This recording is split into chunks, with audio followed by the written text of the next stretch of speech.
오늘 우리에게 주시는 하나님의 말씀은 사사기 6장 1절부터 10절까지의 말씀입니다. 하나님의 말씀 사사기 6장 1절부터 10절까지의 말씀입니다. 제6장.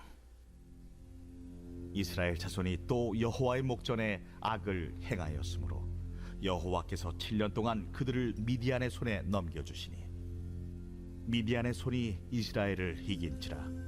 이스라엘 자손이 미디안으로 말미암아 산에서 웅덩이와 굴과 산성을 자기들을 위하여 만들었으며 이스라엘이 파종한 때면 미디안과 아말렉과 동방 사람들이 치러 올라와서 지인을 치고 가사에 이르도록 토지 소산을 멸하여 이스라엘 가운데에 먹을 것을 남겨두지 아니하며 양이나 소나 나귀도 남기지 아니하니 이는 그들이 그들의 짐승과 장막을 가지고 올라와 메뚜기 떼같이 많이 들어오니 그 사람과 낙타가 무수함이라.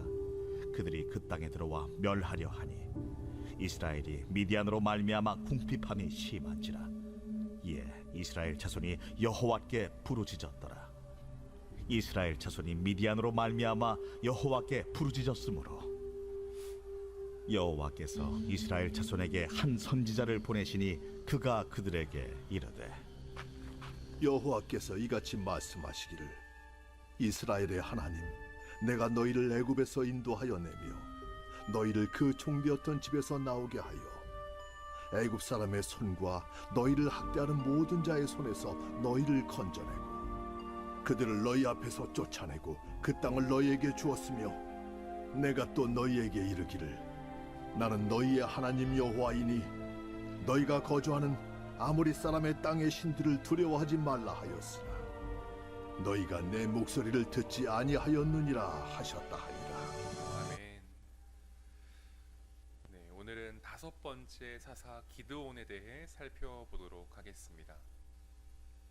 1절에 보면 어떻게 시작하지요? 이스라엘이 또 여호와 보시기에 악을 행했습니다. 이로 인해 이스라엘에는 지금 두 가지 심판이 임했습니다. 첫 번째는 하나님이 이스라엘에 주신 평온이 깨졌습니다. 6장을 보기 전에 우리가 이전에 보았던 사사기 5장 31절 마지막 부분에 보면 그 땅이 40년 동안 평온하였더라 라는 말로 5장을 마무리합니다. 그런데 오늘 이스라엘이 또 하나님 보시기에 악을 행함으로 그 평온이 깨졌습니다. 두 번째는 미디안 손에 넘겨졌습니다. 여기에서 미디안 손에 넘겨졌다는 말이 좀 의미심장한데요. 왜냐하면 이 이스라엘과 미디안은 서로 돕는 관계였기 때문입니다. 사사기 4장에 보면 가나안 장군 시스라가 이 겐 사람 헤벨의 아내 야엘 손에 죽습니다. 여기에서 야엘 남편 헤벨이 바로 미디안 사람입니다. 따라서 사사기 4장과 5장에서는 이스라엘이 미디안과 관련되어 있는 사람을 통해 구원받는 모습을 볼 수 있습니다. 그러나 오늘 하나님은 그러했던 미디안 사람 손에 이스라엘을 넘기십니다. 2절에 보면 미디안의 손이 이스라엘을 이긴지라 라고 말하죠. 여기에서 손이란 능력이나 힘을 상징하는 표현입니다. 그리고 그 뒤에 보면 이긴지라, 이겼다 라고 적혀 있는데 히브리 성경에는 그렇게 적혀 있지 않고 강하다 라고 적혀 있다고 합니다. 그래서 본문을 문자적으로 번역하면 미디안의 손이 이스라엘 위에서 강했다입니다. 또 새 번역에는 미디안 사람의 세력이 이스라엘을 억눌렀다 라고도 번역했습니다. 이처럼 미디안은 이스라엘을 7년 동안 억눌렀고 압제했습니다. 그리고 2절부터 4절에 보면 이스라엘이 얼마나 미디안으로부터 비참하게 살았는지를 볼 수 있습니다. 먼저 그들은 미디안을 피해 산속에 있는 동굴이나 요새를 만들어 살아야만 했습니다. 또 양식을 얻기 위해 농사라도 지으면 그들이 쳐들어와 모두 쓸어가 버렸습니다. 그뿐 아니라 가축도 모조리 가져가 버리곤 했습니다.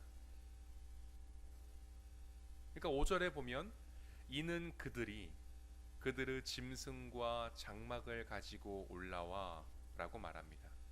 여기에서 그들이란 2절에 적혀 있는 미디안 사람, 아말렉 사람, 동방 사람을 말합니다.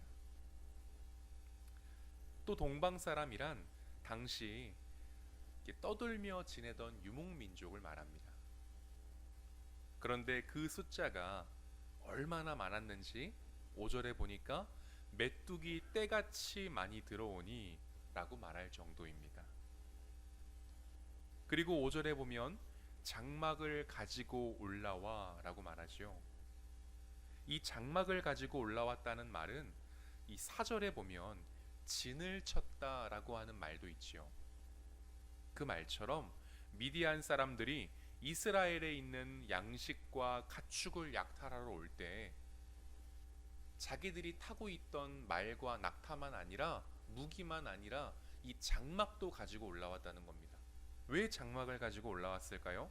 그 이스라엘에 있는 모든 농산물들과 가축들을 다 약탈할 때까지 장막을 치고 살았던 겁니다. 그러니까 몇 시간 만에 이스라엘에 있는 물건들과 가축들과 짐승들을 끌고 간 게 아니라 그냥 싹 하루 만에 휩쓸고 간 게 아니라 다 이스라엘에 먹을 것이 축날 때까지 샅샅이 살피고 하루 이틀 3일 지낼 동안 지내면서 다 가져갔다는 것입니다. 그러니까 이게 그냥 말이 2절부터 4절까지 짧게 지나가는 것이지 실제 이스라엘에 임한 고난은 이 대규모적인 약탈이었습니다. 6절에 보면 이스라엘이 미디안으로 말미암아 궁핍함이 심한지라 라고 말합니다. 이러한 미디안의 아주 장기적이고 대규모적인 이 약탈로 인해 현재 이스라엘은 극도로 궁핍해졌습니다. 여기에서 이 궁핍하다라는 말은 히브리어로 달랄입니다. 달랄. 그런데 이 말은요, 단순한 굶주림이 아니라 미천하고 비참한 상태를 말합니다. 무튼 이러한 상황으로 인해 이스라엘은 다시 여호와께 어떻게 하지요? 6절에 보니까 부르짖습니다. 그리고 8절에 보면 하나님은 어떻게 하십니까? 다시 이스라엘의 부르짖음에 반응하십니다. 그런데 이번 반응은 이 예전 반응과는 좀 다릅니다. 전에는 이스라엘이 부르짖으면 하나님이 구원자, 즉 사사를 보내주셨습니다. 그런데 이번에는 사사가 아니라 한 예언자를 보내십니다.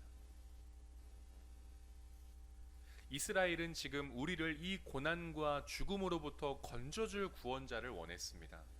그런데 하나님은 그들이 바라던 구원자가 아니라 예언자를 보내 지금 그들에게 꼭 필요한 하나님의 말씀을 먼저 듣게 하십니다.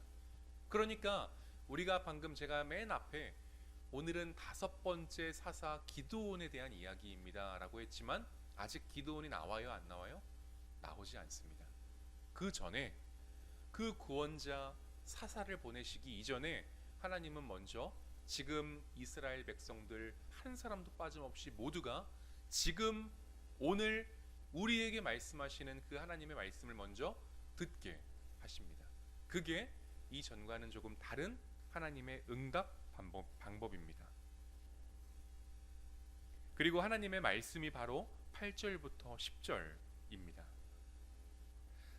이 말씀을 크게 세 부분으로 좀 나누어서 볼 수 있는데요. 첫 번째는 8절 마지막 부분부터 9절까지입니다. 한번 보실까요? 8절 마지막 부분부터 9절까지가 첫 번째 하나님의 말씀입니다. 내가 너희를 애굽에서 인도하여 내며 너희를 그 종 되었던 집에서 나오게 하여 애굽 사람의 손과 너희를 학대하는 모든 자의 손에서 너희를 건져내고 그들을 너희 앞에서 쫓아내고 그 땅을 너희에게 주었으며. 이게 첫 번째 말씀입니다. 무슨 말씀이죠? 하나님은 이스라엘에게 지금 행하셨던 일들을 다시금 상기시킵니다. 기억해라. 내가 너희에게 행했던 일들을 잊지 마라. 기억해라. 내가 너희한테 이러한 일들을 행했었다. 다시금 하나님이 행하셨던 일들을 기억하라고 말씀합니다. 두 번째, 10절 앞부분입니다. 제가 읽겠습니다. 내가 또 너희에게 이르기를 나는 너희의 하나님 여호와이니 너희가 거주하는 아모리 사람의 땅의 신들을 두려워하지 말라 하였으나. 이게 두 번째 하나님의 음성입니다. 뭐라고 하시는 거예요? 하나님은 내가 너희의 하나님이라고 말씀하시며 눈앞에 보이는 미디안, 즉 문제 때문에 두려워하지 말아라 말씀하십니다.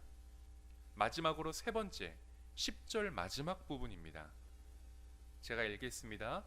너희가 내 목소리를 듣지 아니하였느니라 하셨다 하니라.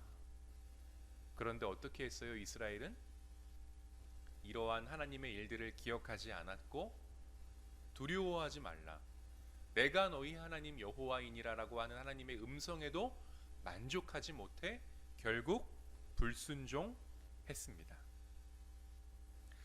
이게 오늘의 말씀입니다. 설교를 맺으려고 합니다. 여러분, 이 말씀 8절부터 10절까지의 말씀을 오늘 우리에게 그대로 가져오면 이러한 질문들이 가능합니다. 한번 답해 보십시오.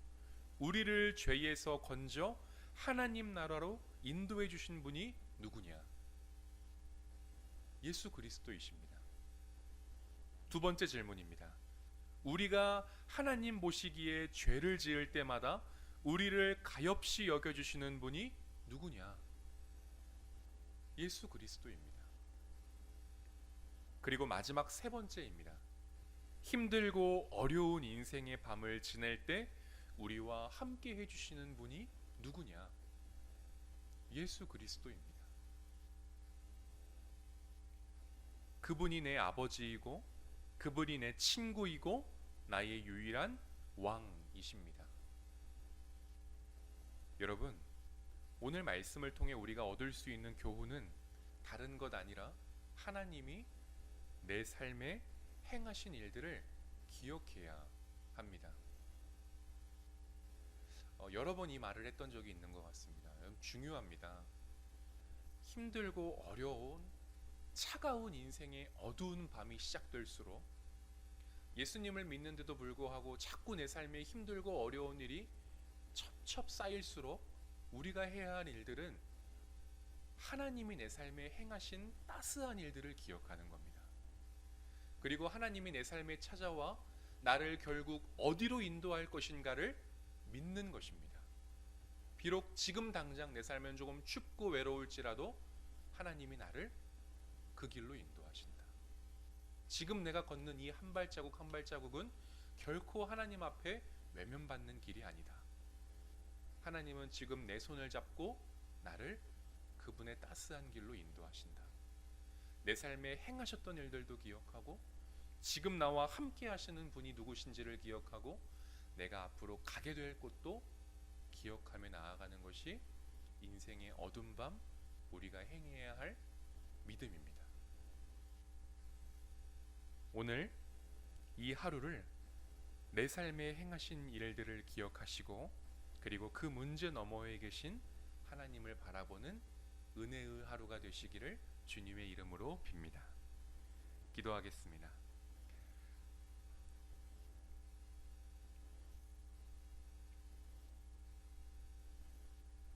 여호와께서 이같이 말씀하시기를 이스라엘의 하나님, 내가 너희를 애굽에서 인도하여 내며 너희를 그 종 되었던 집에서 나오게 하여 애굽 사람의 손과 너희를 학대하는 모든 자의 손에서 너희를 건져내고 그들을 너희 앞에서 쫓아내고 그 땅을 너희에게 주었으며 내가 또 너희에게 이르기를 나는 너희의 하나님 여호와이니 너희가 거주하는 아모리 사람의 땅의 신들을 두려워하지 말라. 하나님, 오늘도 우리에게 이 새벽 다시 한번 하나님의 사람들로 우리를 불러주시고 또한 우리에게 행하셨던 그 하나님의 위대하고 그 사랑의 일들을 기억하게 하심을 감사합니다. 그리고 내가 지금 혼자가 아니라 하나님이 나와 함께 하심으로 나를 결국 은혜의 길로 인도하실 것이라는 것을 알게 하심도 감사합니다. 내가 너희의 하나님이라. 하나님, 이 말이 오늘 우리 삶에 두고두고 큰 위로와 소망이 될 줄 믿습니다. 내가 너희의 하나님 여호와이니라. 주님, 오늘도 이 새벽 춥고 외롭고 힘든 날인 많은 성도님들 가운데 주님 찾아와 주시고 말씀해 주시고 위로해 주시고 새 힘을 공급하여 주옵소서. 주님, 오늘도 우리 신월 공동체가 서로를 위해 기도하며 하나님 함께 헤쳐나가길 원합니다. 힘들고 어려운 이들이 있다면 같이 중보하고 기쁘고 즐거운 일이 있다면 함께 기뻐하고 주님 그렇게 함께 그리스도인의 삶을 이어나갈 수 있게 하옵소서. 또한 이 새벽을 시작으로 우리가 이 시간 기도할 때에 주님 우리에게 찾아와 주시고 위로해 주십시오. 우리가 기도할 때 안아주시고 우리가 주님의 말씀 앞에 설 때에 주님 우리를 빚어주십시오. 주님, 오늘도 이 새벽 이 공동체가 하나님께 여러 기도 제목들을 아뢰을 텐데 하나님 우리의 기도를 하나님 들어주시고 응답해 주시기를 원합니다. 주님 간절히 바라오니 우리 신월 공동체를 긍휼히 여겨 주시옵소서. 또한 오늘 하루 꼭 기억하게 하옵소서. 내가 너희의 하나님이라는 것을 오늘 그 은혜를 누리며 살아가는 우리 모두가 되기를 하나님 간절히 원합니다. 오늘도 우리와 함께 하시는 예수 그리스도 이름으로 기도드립니다. 아멘.